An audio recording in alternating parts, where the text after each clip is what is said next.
Is happiness a choice? Today I'm going to talk about a technique to happiness.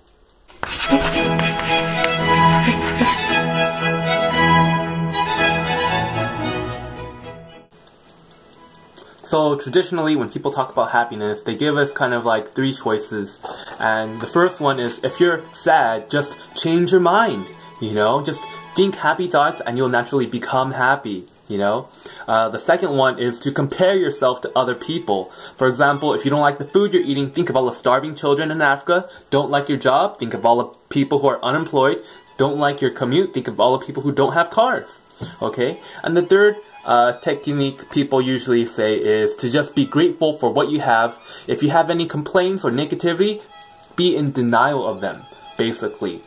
And basically that's kind of the traditional way people tell you, and a lot of times for me it doesn't really work, right? And recently I've been working on this technique, and it was given to me by an art teacher in high school, Miss Fox, thank you very much. And it's basically as follows. It's positive, negative, and interesting. So basically, to explain that, it's basically celebrate your positive thoughts, celebrate your positive parts of the day. 2, complain about anything you want to complain about.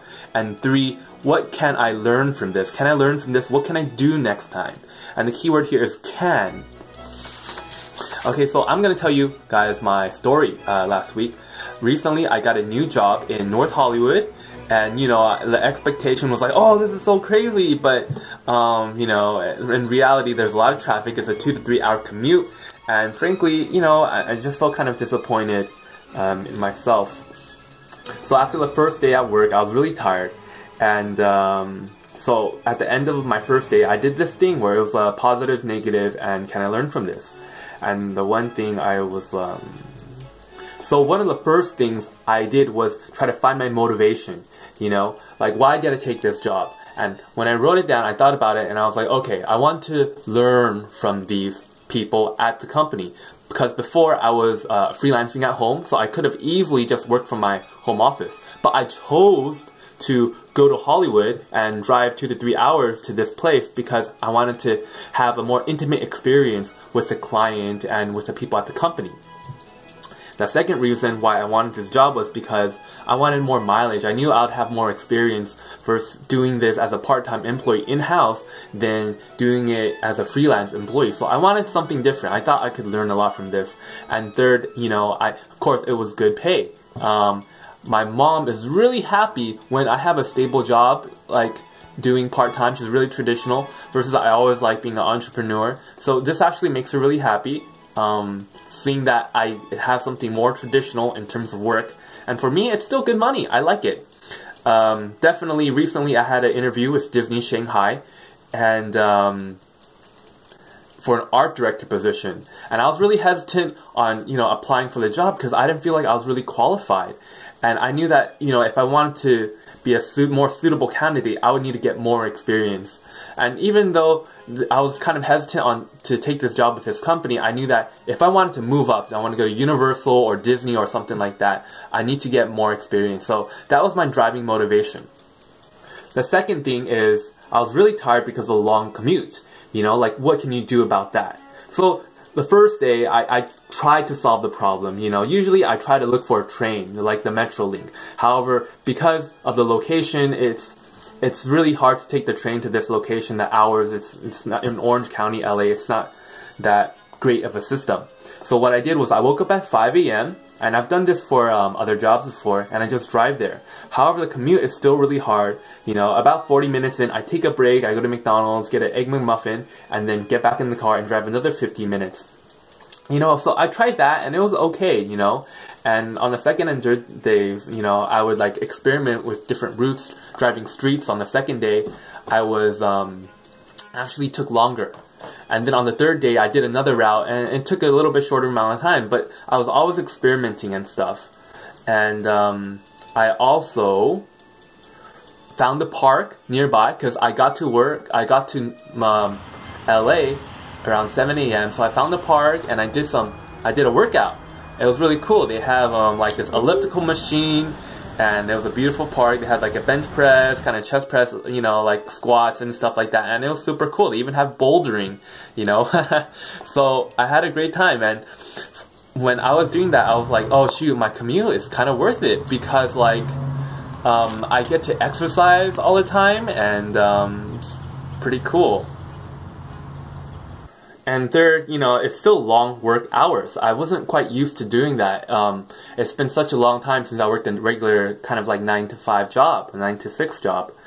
And I was just not having that much stamina, and I knew that it was a negative moment of my day.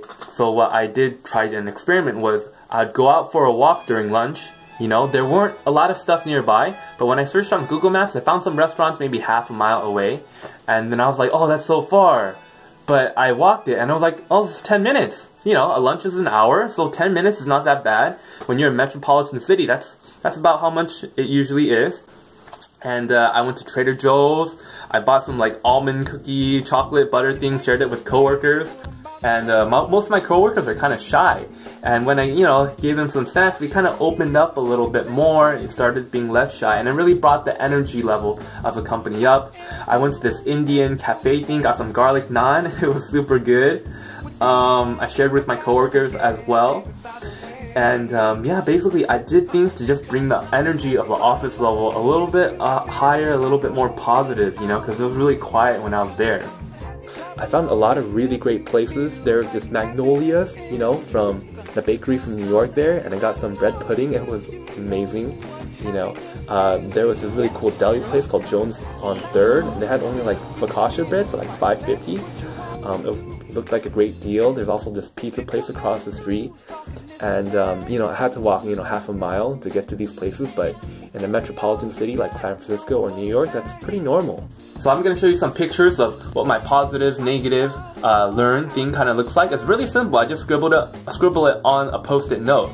It's not that complicated, you know, just scribble it down. And so what I'm doing right now is I'm still looking into my commute. My mom suggested that I stay at a hotel over there. However, the thing is, the hotel, it's near Beverly Hills, so it costs like $200 to $300. So I went to hotels.com, you know, and we searched prices low to high.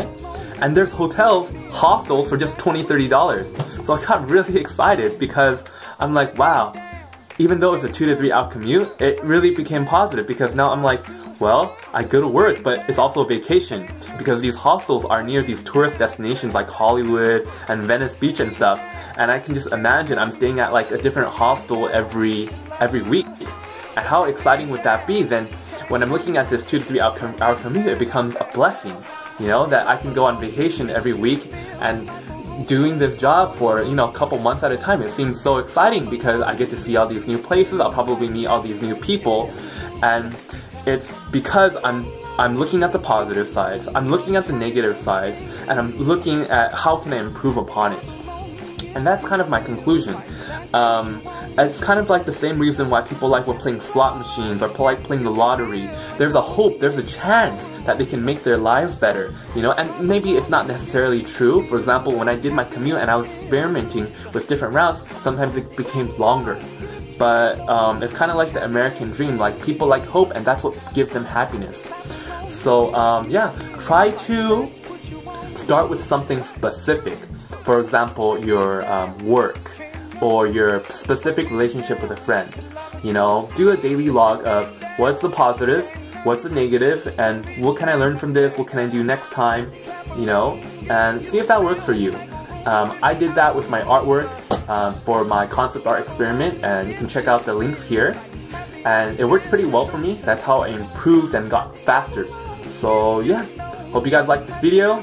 Please comment, subscribe for more videos. Okay, this is Chris Chien with Project Lifecoach. Peace out.